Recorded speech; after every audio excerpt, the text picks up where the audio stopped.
오늘은 주님의 초대란 제목으로 말씀을 전하겠습니다. 아까 제가 이제 광고 시간에 나눴듯이 지난 한 주는 우리 조종면 현리가 코로나로 난리가 난 한 주였습니다.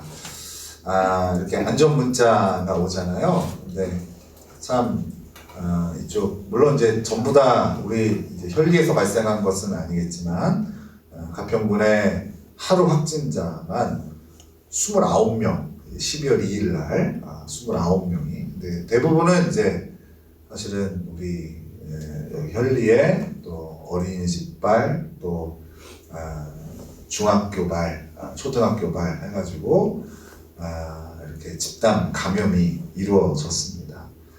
그래서 현재 그렇게 또 감염되신 분들뿐만 아니라 또 그분들과 음성 판정을 받았지만 밀접 접촉이 된 500여 분들이 지금 자가격리의 불편함을 또 겪고 있습니다. 그동안 코로나의 청정지역이었던 우리 현리에 펼쳐진 이 집단 감염은 참 우리를 많이 당혹스럽게 했죠. 다들 아마 이런 생각들을 좀 하셨을 것 같아요. 혹시 내가 감염된 거 아닌가? 또 혹시 우리 아이가 감염된 것은 아닌가? 좀 더 나아가서 의도치 않게 내가 다른 이들을 감염시켰을까봐 여러 생각이 우리의 머리를 스치고 지나갔습니다. 특별히 밀접 접촉자라고 연락을 받고 또 우리 아이들의 또 같은 반 친구 가운데에 또 코로나 확진이 되었다는 소식을 들었을 때에 또 그 아이의 보호자들은 이런 마음들로 많이 혼란스러웠을 거예요. 이렇게 또 한 주 동안 이 현리 지역이 북새통을 이루는 동안 저는 개인적으로 우리 첫째 아이가 너무나 이렇게 아팠어요.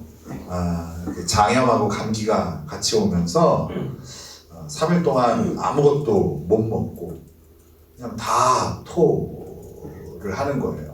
먹은 게 없으니까 뭐 그냥 위액만 이렇게 나오는 거죠.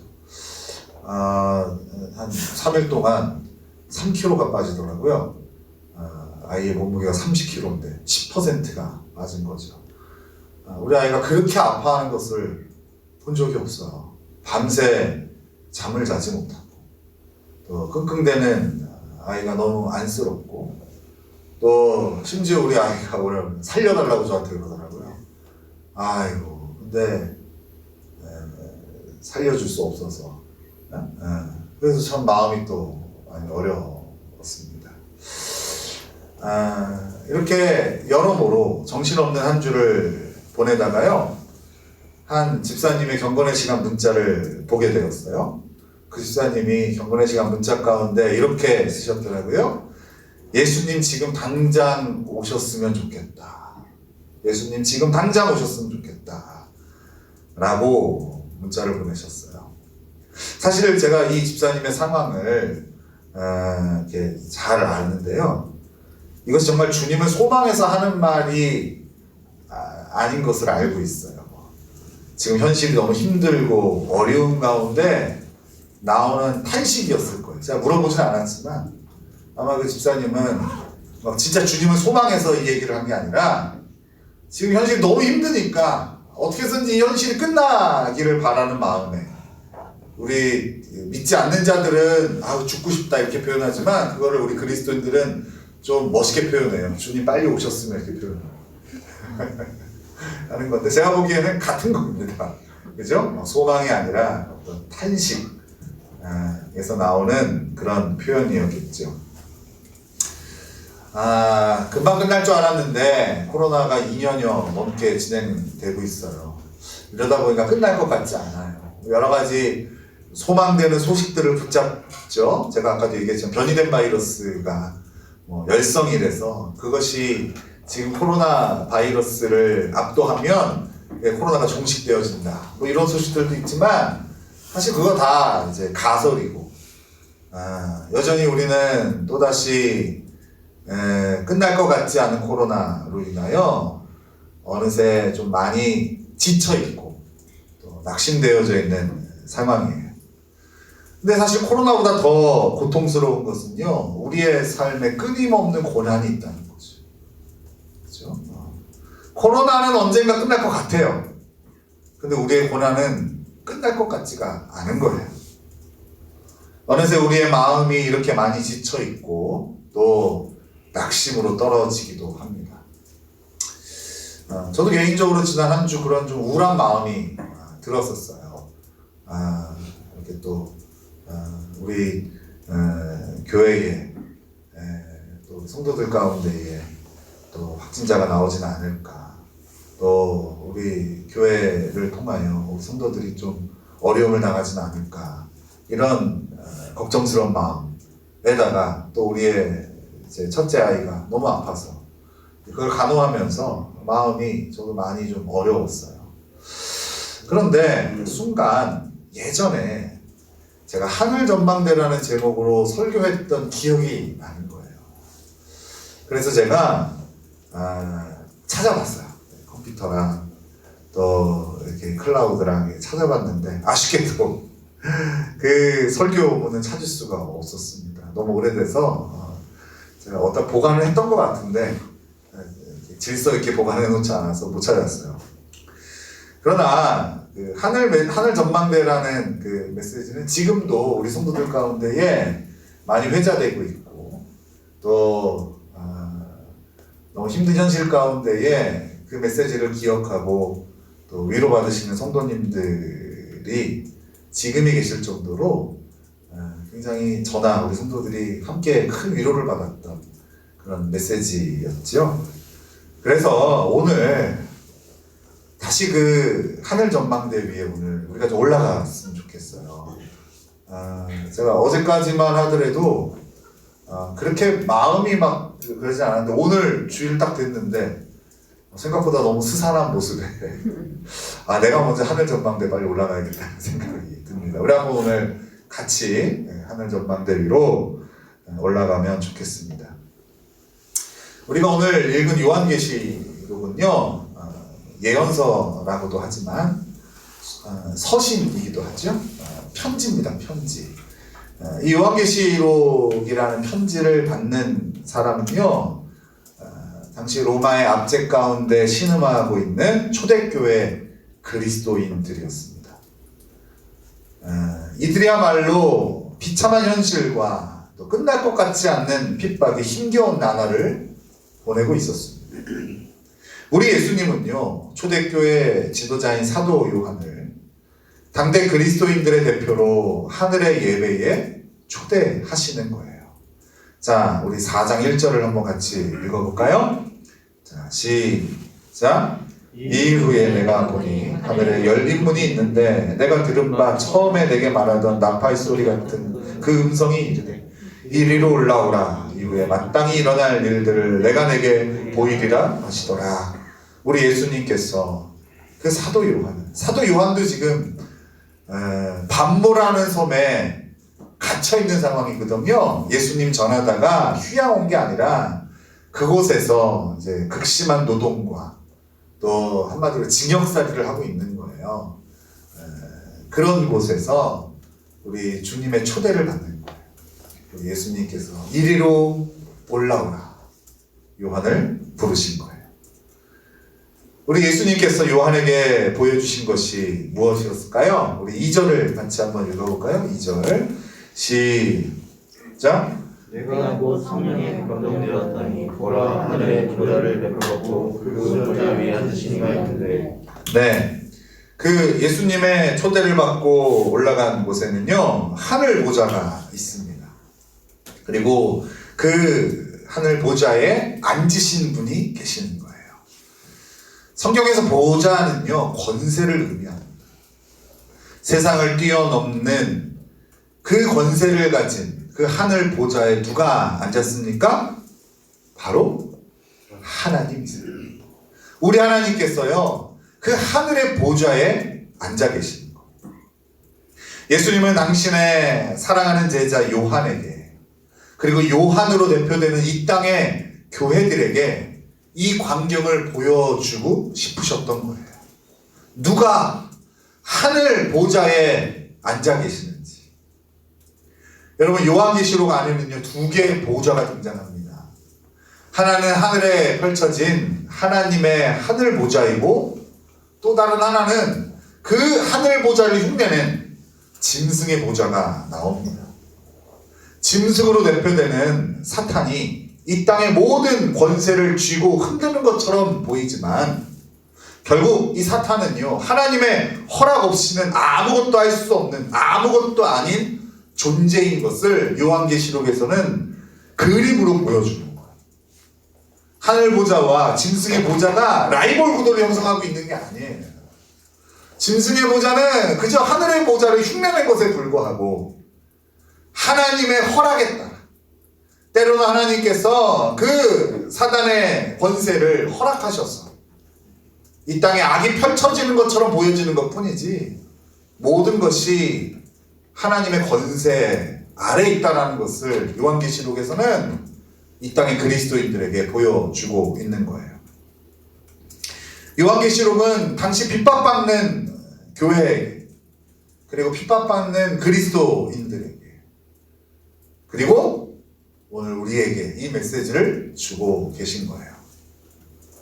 그럼에도 불구하고 이 땅에서 우리 눈에 보이는 그 보좌에 앉아있는 로마 황제가, 지금으로 말하자면 세상의 힘이, 돈의 힘, 권력의 힘, 이런 세상의 힘이 너무 커 보여서 하늘 보좌에 앉아 계신 하나님이 보이지 않는 게 문제 아니겠어요? 그죠?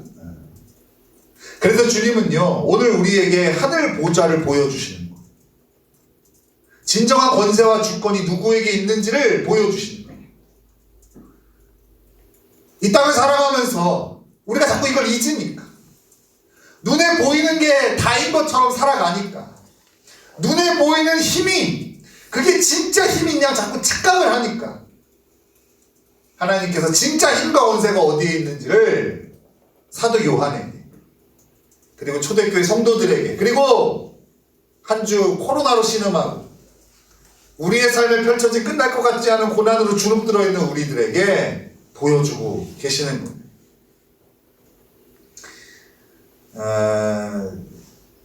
우리 예수님께서는 공생의 기간 동안에서도요, 이렇게 하늘의 보좌는 보지 못하고, 예수님 수도 없이 말씀하시고 기적을 통하여 진짜 힘과 능력과 권세가 어디에 있는지를 그렇게 말씀하셨는데도 여전히 이 땅이 다인 양 살아가는 당신의 백성들에게 탄식하시는 장면이 나와요.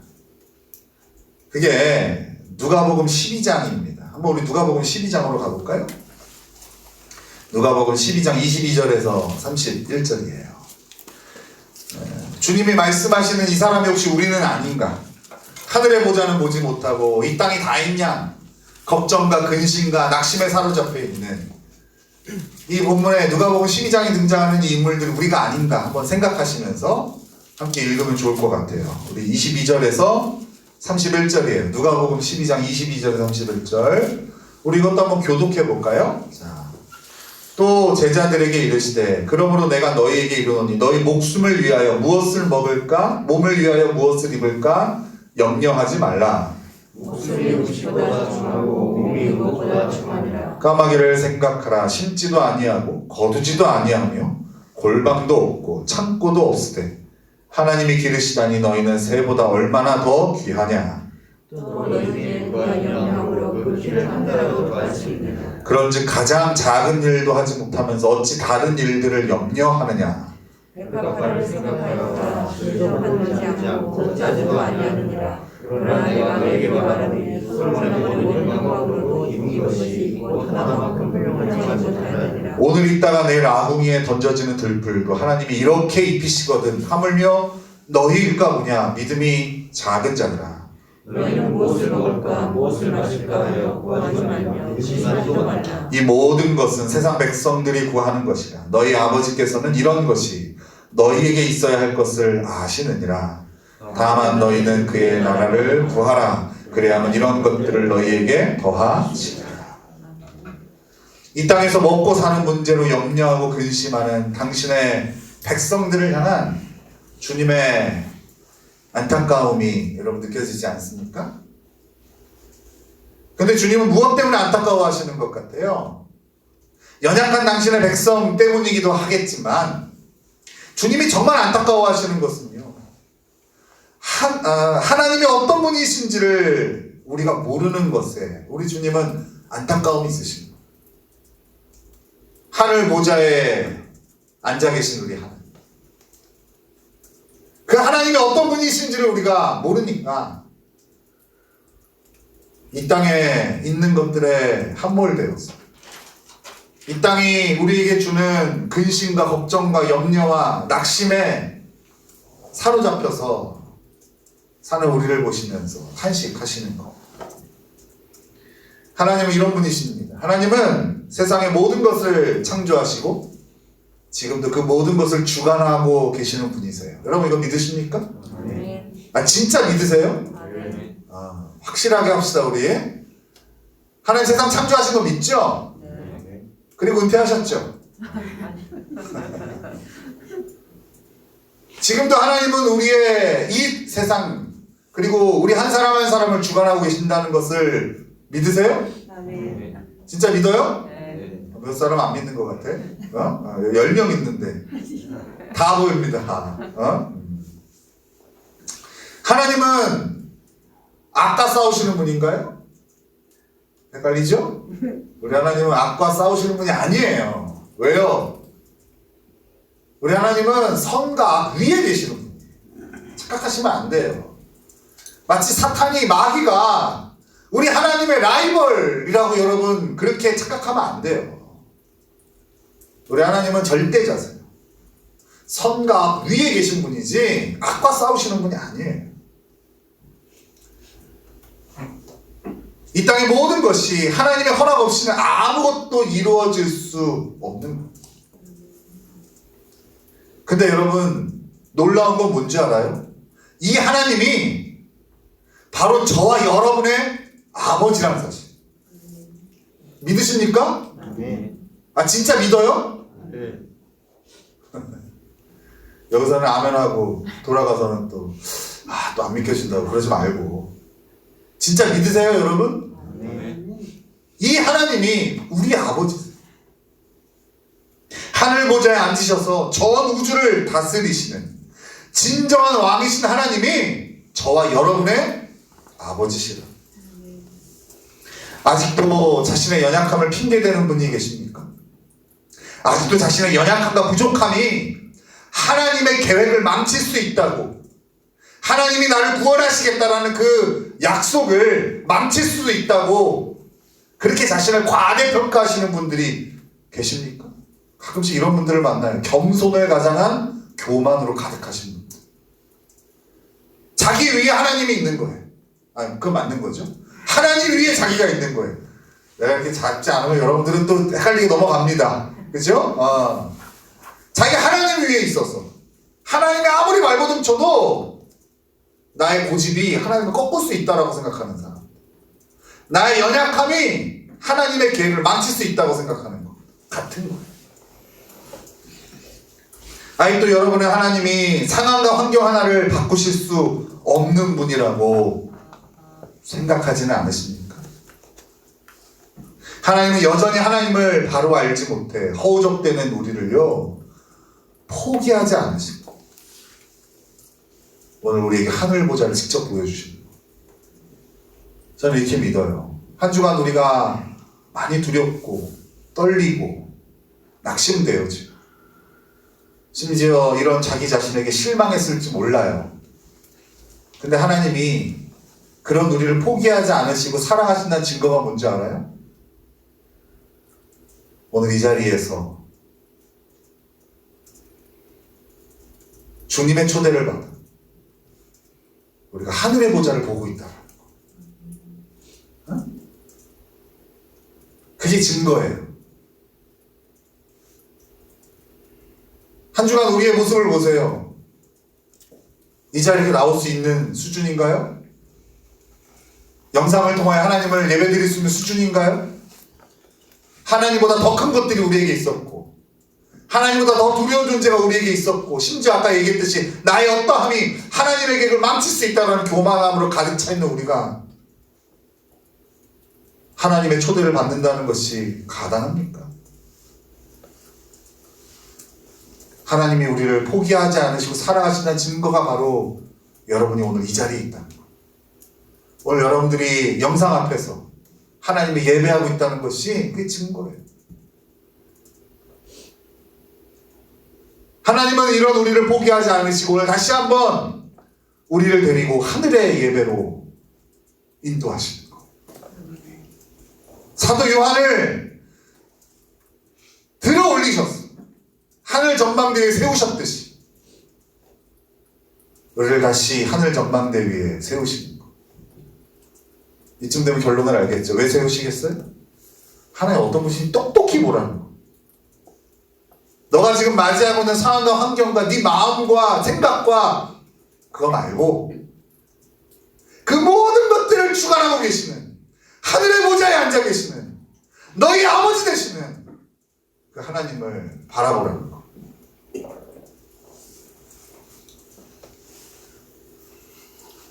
그런데 이 장면만으로 하나님께서 요한을 끌어올리셔서 하늘의 보좌를 보여주신 이 장면만으로는 여전히 하나님의 권세가 얼마나 대단한지를 잘 모르는 사람이 있을 것 같아요.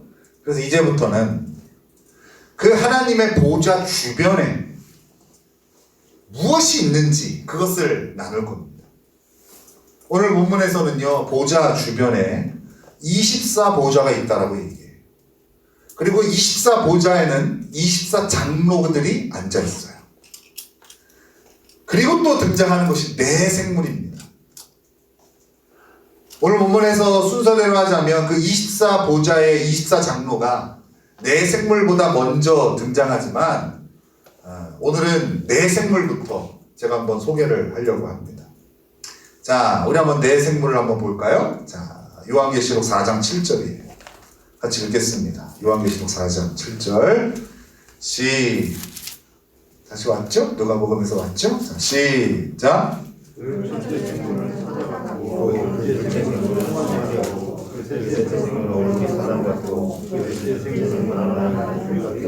한번 볼까요? 첫째 생물은 사자 같아요. 둘째 생물은 송아지 같아요. 사자가 아니에요. 송아지가 아니에요. 사자 같고 송아지 같고, 그죠? 그러니까 이게 4차원의 세계이기 때문에 그것을 정확히 표현할 수가 없어요. 여러분, 요한계시록은 다 상징이에요.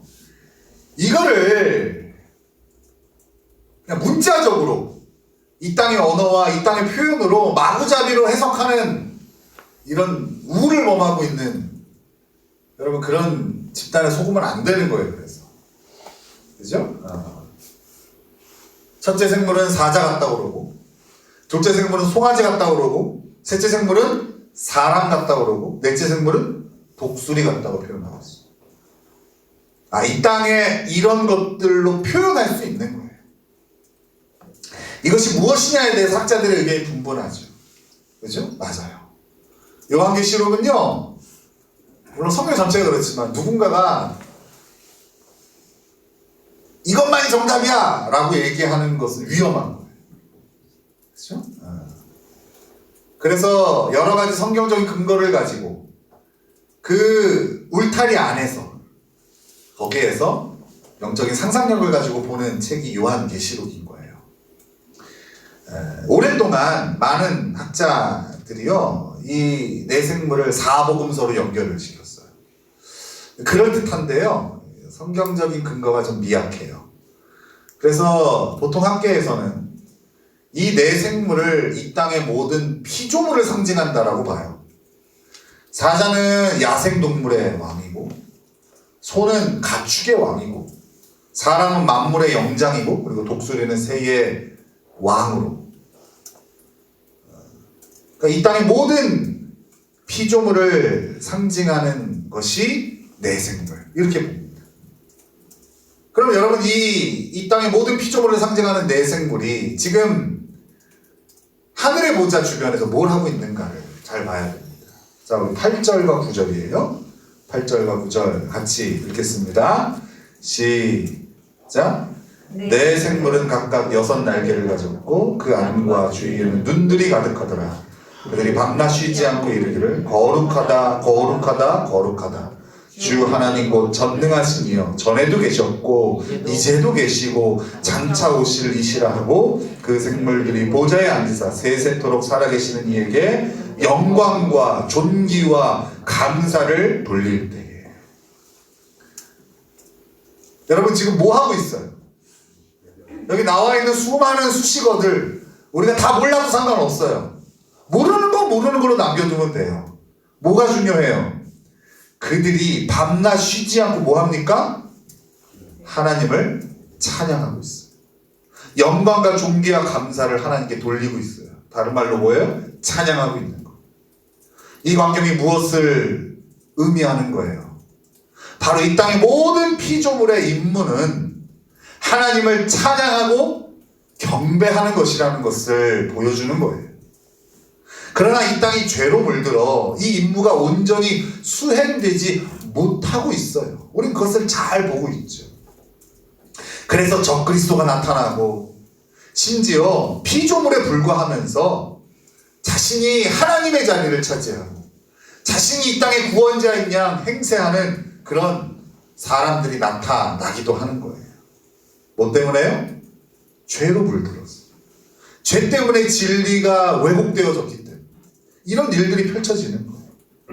하지만 여러분 결국에는 모든 피조물은 하나님 앞에 무릎 꿇게 되어 있고 하나님을 찬양하고 경배하게 되어 있는 거예요. 2000년 전에 초대교회 그리스도인들이 가장 두려워했던 로마 황제들, 결국 하나님을 찬양해야 할 피조물에 불과한 것이고 그 교회를 핍박했던 로마 황제들이 지옥에서 그들의 인생을 후회하며 결국 뭐 하는 거예요? 하나님을 높이고 하나님을 찬양하는 거예요. 좀 다른 식의 찬양과 경배겠죠. 결국에는 모든 피조물은 하나님 앞에 무릎 꿇게 되어져 있는 거예요. 그 광경을 보여주고 있는 거예요. 우리의 삶에 이 하나님의 자리, 모든 피조물의 경배를 받는, 찬양받는 이 하나님의 자리를 차지하는 것들이 무엇이 있을까요? 돈, 명예, 성공, 인간관계. 여러분 이런 것들이 혹시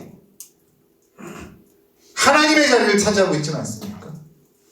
하나님이 우리의 인생의 목적이 아니라 이런 것들이 우리 인생의 목적을 차지하고 목표를 차지하고 그것을 이루기 위해서 우리 하나님을 이용하고 동원하고 있는 것은 아닌가요?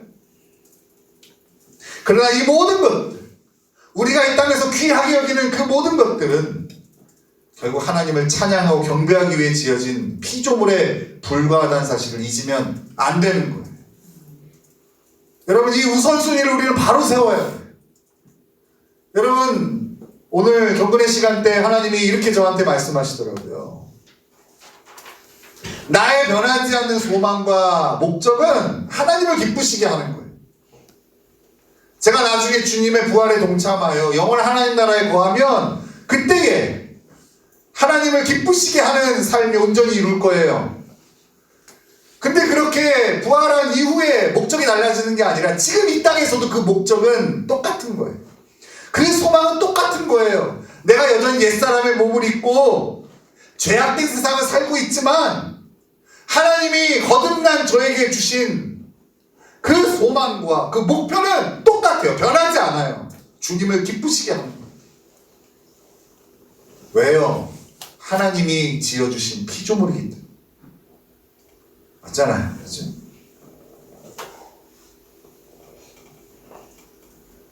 그래서 여러분이 직장생활하는 것도 학교에서 공부하는 것도 여러분들이 하루하루 삶을 살아가고 사람들과의 관계를 맺고 이 모든 것들이 목적이 되어질 수 없어요. 그것은 하나님을 기쁘시게 하고 하나님을 찬양하고 하나님을 경배하기 위한 다 수단들에 불과하다는 사실을 잊으면 안 되는 거예요. 근데 이 코로나가요, 지금 우리를 다 뒤흔들고 있어요. 이 우선순위를 다 바꿔놔버렸어요. 그렇죠? 어쩌면 우리가 방역수칙을 잘 지키는 것도 이 예배를 위한 것이 돼야 돼요. 그런데 세상은 이렇게 얘기하죠. 우리의 일상을 위해서 너네 예배를 포기하라고 얘기합니다. 그럴듯하죠. 근데 교묘하게 하나님을 예배하는 것이 수단으로 전락해버려요. 여러분, 이런 세상을 잘 읽을 수 있어야 돼요. 그래야 이런 코로나 시대 때에 우리가 무엇에 정신을 차려야 되는지, 우리의 우선순위가 뒤바뀐 것은 없는지를 돌아볼 수 있어야 돼요. 맞잖아요. 언제든지 우리의 예배는 뒷전으로 될 수 있다는 사고를 지금 사단은 우리에게 심어주고 있는, 그것만 되면 되거든요. 그것만 되면 우리는 피조물들을 섬기고 피조물들을 하나님 자리에 놓고 그것을 찬양하고 경배하고 목적이 되어진 삶을 살아가게 될 거예요. 하나님 그런 우리에게 오늘 이 하늘의 보좌를 보여주시고 이 내 생물을 보여주는 것.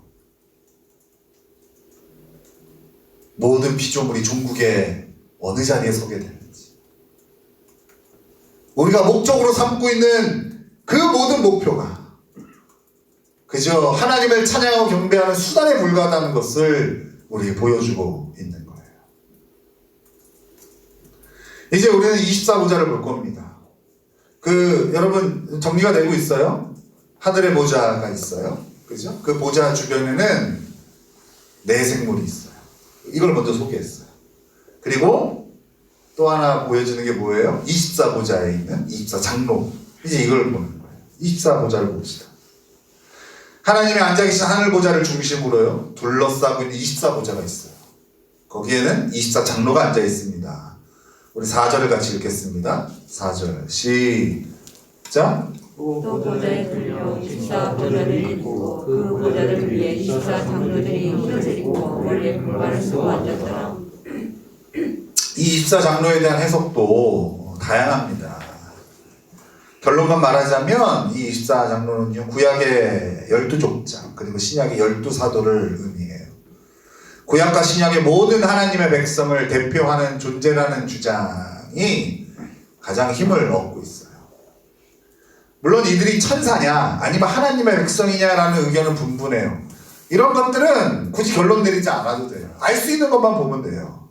분명한 것이 뭐냐, 이 24보좌에 있는 24장로는 이 땅의 하나님의 백성인 교회 공동체를 의미하고 있어요. 이거는 분명해요. 하나님은 이 장면을 왜 우리에게 보여주실까? 이 땅을 살아가는 그리스도인들에게 왜 보여주실까? 교회 공동체를 향한 하나님의 관점이 어떤지를 우리에게 보여주고 싶으신 거예요. 당시 세상의 관점에서 교회의 처지는 아주 비참했어요. 짓밟히고 핍박받는 교회. 2000년 전에 신앙생활을 한다는 것은 가난이 당연한 것이었고 조롱이 당연한 것이었고 멸시와 핍박이 당연한 것이었어요. 지금 우리에게는 그게 당연하지 않잖아요. 세상에 바라보는 교회는 어때요? 부하죠. 그죠? 그리고 세상의 모든 권력 있는 자들이 교회 안에 있죠. 그죠? 하지만 2000년 전에 교회는 그렇지 않았어요. 아무리 고난을 유익이라 여기며 버티는 성도들이라 할지라도요, 그 당시에 성도들이 그 사회에서 가졌던 자의식은요, 완전히 바닥에서 바닥. 아주 오랜 시간 학대를 당하다 보면 어때요? 자신이 그렇게 당해도 되는 줄을 착각을 합니다. 그래서 저항하지 못해요. 그게 아마 그 당시에 그리스도인들의 상태가 아니었을까 생각해봅니다. 그러나 여러분, 오늘 우리가 보는 하늘의 예배에서는요, 이 땅의 성도들은 승리와 영광의 대상임을 상징하는 흰옷을 입고 머리에 금관을 쓴 채로 등장해요. 이들이 누구라고요? 이 땅의 그리스도인들을 얘기하는 거예요. 2000년 전에 핍박받던 그리스도인들, 오늘날 코로나로 인하여 신음하고 말할 수 없는 고난 가운데에 바닥에 서 있는 이 땅의 그리스도인들을 상징하는 거예요. 현재의 모습은 너무나도 초라하지만 미래의 모습은 현재와 비교할 수 없을 정도로 찬란하고 존귀한 위치에 서 있는 것을 하나님은 우리에게 보여주시는 거예요. 어디에서? 하늘 전망대에서, 하늘의 예배에서 우리에게 보여주시는 거예요. 지난 한 주 고난에 이리저리 휘둘린 우리의 모습이 형편없어 보일 거예요. 하지만 여러분, 이걸 잘 봐야 돼요. 우리는 거기에 시선이 머물러 있어요. 지금 나의 형편없는 모습. 다른 사람이 나에게 실망하지 않아도 내 자신이 먼저 실망해 있는 나의 이런 모습. 정답은 알지만 그 정답대로 전혀 움직이지 못하고 더 이상 그 정답대로 움직일 힘조차 잃어버린 그런 한심스러운 나의 모습. 그러나 여러분, 하나님은 그런 우리를요, 하나님 나라에서 1등으로 하나님을 경배하는 자리에 서 있게 해주시는 거예요. 이게 그 장면인 거예요. 우리의 정체성은 어디에 근거를 두고 있어요? 바로 여기에 근거를 두고 있는 거예요. 24보좌의 24장로가 우리의 정체성이에요. 우리의 정체성은 그래서 이 땅에 있는 게 아니에요. 여러분의 성품의 정체성이 있는 게 아니고 여러분의 삶의 정체성이 있는 게 아니에요. 우리의 어떠함의 정체성을 두는 인생들은요, 다 그렇게 자신을 용서하지 못해요. 자신의 한심스러움을 받아들이지 못해요. 그러나 여러분, 그리스도인들은요, 거기에 정체성을 두는 인생들이 아니에요. 어디에 정체성을 둬요? 그 24보좌와 24장로에 우리의 정체성이 있는 거예요. 우리의 정체성은 이 하나님 나라에 근거가 있는 거예요. 그래서 지금은 비록 비천한 자리에 있을지라도, 그리고 한심해 보일지라도 장차 우리는 주님의 승리에 동참한 승리자로 서 있게 되는 거예요. 주님은 우리가 한심할 그때에도 이 눈으로 우리를 바라보세요. 우리 하나님이 예수님을 통해서 우리를 바라보신다는 게 바로 이거예요. 직접 보시면 죄악투성인, 하나님은 절대 설 수 없는 그런 멸망받을 죄인이지만 우리 하나님 예수 그리스도를 통하여 우리를 바라보시기 때문에 그 하나님 나라에서 영광스러운 옷을 입고 머리에 금관을 쓰고 하나님을 경배하고 찬양하는 가장 복된 인생으로 우리를 바라보시는 거예요. 우리 하나님이 이렇게 아무리 바라보셔도 우리 스스로가 여전히 이 땅의 정체성으로 우리 자신을 바라보면 그 인생은 이 천국을 하나도 못 누리는 거예요. 무거운 짐을 나 홀로 지고 견디다 못해 쓰러질 때 여기서 끝났다. 그 다음 찬양이 없어. 불쌍히 여겨 구원해 주실 은혜의 주, 일로 못 간다고요. 응? 20살이 돼도 30살이 돼도 40살이 돼도 50, 60, 70, 80, 90 임종 전에도 무거운 짐을 나 홀로 지고 내 인생은 왜 이렇게 힘들지? 나만 왜 이렇게 큰 고난이 있지? 나는 왜 이렇게 연약하지? 다른 사람들은 다 잘 성장하는 것 같아. 왜 나만 맨날 그 자리지? 겸손해서 그런 게 아니라 왜 그렇다고? 이 사람은 정체성을 이 땅에 두고 있는 거예요. 우리의 정체성은 어디에 있다고요? 하늘의 예배에 있는 거예요. 하나님 나라에 우리의 정체성이 있는 거예요. 주눅들어 있는 이 땅의 교회들에게 주님은 이 환경을 통하여 새 힘을 주고 싶으셨던 거예요.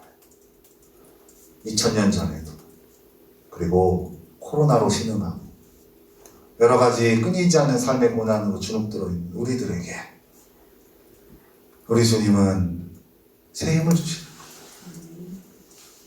오늘을 힘겨워하는 우리 주님의 백성들에게 주님은 천국의 기쁨과 소망을 통하여 버틸 수 있는 힘을 주고 계신다.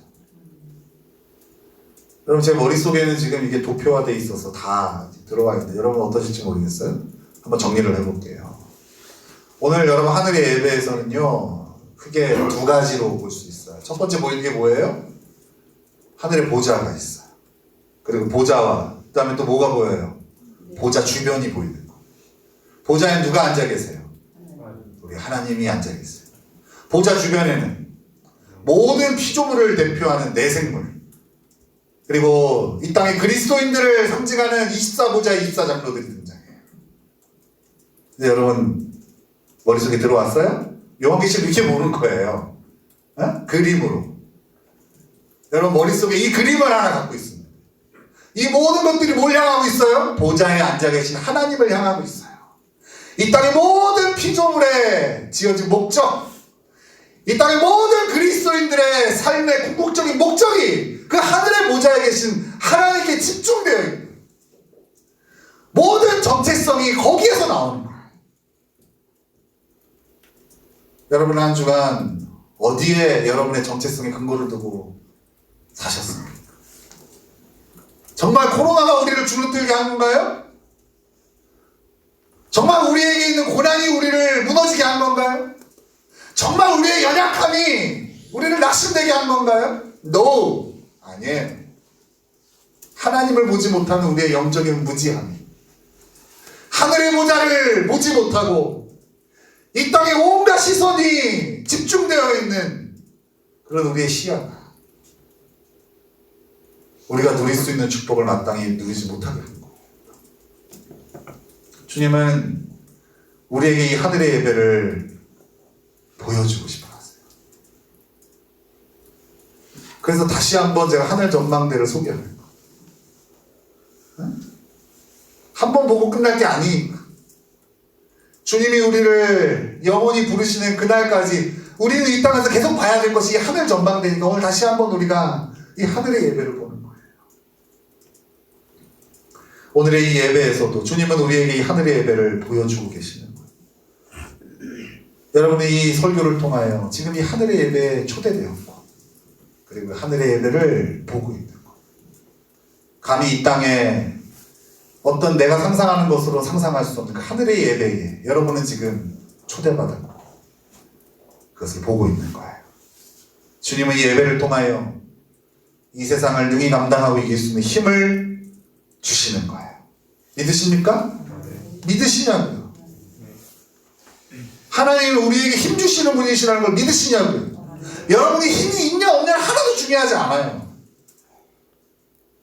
이 힘을 주시는 하나님을 믿느냐가 중요한 거지. 하나님은 이 예배에서만, 주일 오전 예배에서만 우리를 하늘 전망대로 부르실까요? 아니요. 우리의 저녁 예배에서, 우리의 새벽 예배에서도, 그리고 여러분들이 아침마다 성경을 펴고 경건의 시간을 가질 때마다 지금 우리에게 이렇게 말씀하세요. 이리로 올라오라. 초청하신다. 여러분의 예배가 이 주님의 초청을 누리는 예배가 되기를 예수님의 이름으로 축원합니다. 여러분의 경건의 시간이 이 하늘의 예배를, 하늘의 예배에 초대받는 그 현장이 되기를 예수님의 이름으로 축원합니다. 연약한 우리가 이 땅에서의 시험을 감당할 수 있는 유일한 힘이 바로 이 주님의 하늘 예배 초청장에 응하는 거예요. 아멘! 하고 응하는 거예요. 한번 물어봅시다. 여러분의 힘으로 여러분 집에 있는 성경을 펼 수 있는 힘이 없는 사람 있습니까? 물어보자고요. 없잖아요. 여러분 아무리 힘들어도 막 온몸에 몸살이 들고 심지어 다리가 부러져도, 아니 팔이 부러져도 어떻게 해서든지 여러분 손가락을 꼬물꼬물 해가지고 집에 있는 성경을 여러분 앞에 두고 그것을 필 수 있는 힘이 없냐고요. 그 힘이 없으면은 제가 말을 안 할게요. 그 힘이 있다면 핑계대지 마세요. 특별한 상황에 어떤 특별한 환상을 통해서 이 하늘의 예배를 맛볼 수 있는 게 아니에요. 언제든지 여러분들이 하나님께서 우리에게 남겨주신 기록된 말씀을 펴고 그 앞에 서면 이리로 올라오는 하나님의 그 초대를 누릴 수 있는 거예요. 근데 거기에 거부하는 거예요. 내가 아직 온전하지 않으니까 어떻게 하나님 말씀 앞에 서겠어. 내가 오늘 하루 이렇게 엉망으로 살았는데 어떻게 말씀을 읽을 수 있는 자격이 되겠어. 이런 말도 안 되는 자기 안에서의 정체성의 근거를 찾는 어리석음을 빨리 버리셔야 돼요. 주님의 초대에 우리는 오늘 반응했어요. 여러분들 그래서 하늘의 예배를 경험한 거예요. 코로나도 우리에게 닥친 고난도 어때요? 그대로예요. 달라지지 않았어. 그죠? 그러나 이제 우리는 하늘의 예배를 통해 하나님 나라의 정체성을 무장했어요. 이게 다른 점이에요. 오늘 예배를 통하여 달라진 건 딱 하나예요. 우리가 하늘의 예배를 통하여 하나님 나라의 정체성으로 무장했다는 거. 하늘의 보좌에서 모든 것을 주관하시는 하나님을 맡기 때문에 이 땅에 우리를 힘겹게 하고 우리를 마비시키고 우리를 주저앉게 하는 그 모든 것들이 아무것도 아닌 것으로 보이는 거예요. 그리고 그 환난과 고난 앞에서 무너져 있고 신음하고 심지어 한심스러운 모습을 보이는 우리들도 그 보좌 주변의 네 생물과 24장로를 통하여 종국에는 우리가 하나님을 1등으로 경배하는 주의 백성으로 서게 될 것이라는 그 눈으로 오늘 또 우리를 바라보는 거예요. 여러분, 오늘 여러분들이 맛본 이 하늘의 예배가 여러분의 평생의 위로가 되기를 예수님의 이름으로 축원합니다. 여러분의 평생의 힘이 되기를 예수님의 이름으로 축원합니다. 넘어질 수 있어요. 하지만 이 하늘의 예배는 다시 우리를 일어나게 해요. 우리의 우선순위가 망가지고 왜곡되고 실타래에 꼬인 것처럼 다 꼬였을 수도 있어요. 그런데 이 하늘의 예배는 다시 한번 우리의 삶의 우선순위를 정리해 주는 거. 여러분, 무엇을 위하여 살아야 됩니까? 하나님 우리를 왜 만드셨고 왜 구원하셨고 심지어 왜 우리를 이 땅에 고난 가운데 허락하셨습니까? 종국에 우리가 서야 될 그 하늘의 예배에서의 우리의 모습을 바라보고 또 보좌에 앉아 계시는 그 하나님을 바라보며 여전한 코로나 가운데 끝날 것 같지 않은 고난 가운데 다시 한번 오뚜기처럼 일어나 힘과 용기를 내는 저와 여러분 되시기를 예수님의 이름으로 축원합니다. 아멘.